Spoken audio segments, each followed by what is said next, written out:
शेगाव तालुक्यातील नागझरी येथील कृष्णा राजेश्वर कराड या 14 वर्षीय मुलाची अत्यंत निर्दयीपणे हत्या करण्यात आल्याने समाजमन सुन्न झाले आहे।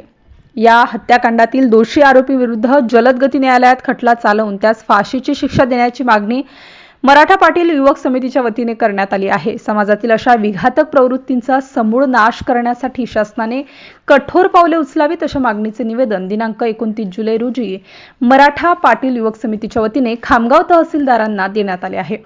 यावेळी संघटनेचे संस्थापक अध्यक्ष गजानन ढगे, जिल्हाध्यक्ष सुनील पाटील, सकल मराठाचे किशोर भोसले, जिल्हा कार्याध्यक्ष मोहन घुईकर, अविनाश कुटे, तालुकाध्यक्ष राम पारसकर, कैलास फाटे, प्रफुल्ल पाटील, अमोल टिकार, पवन लांडे यांच्यासह असंख्य पदाधिकारी उपस्थित होते। MCN न्यूज मराठीकरिता राहुल मुंढे, खामगाव।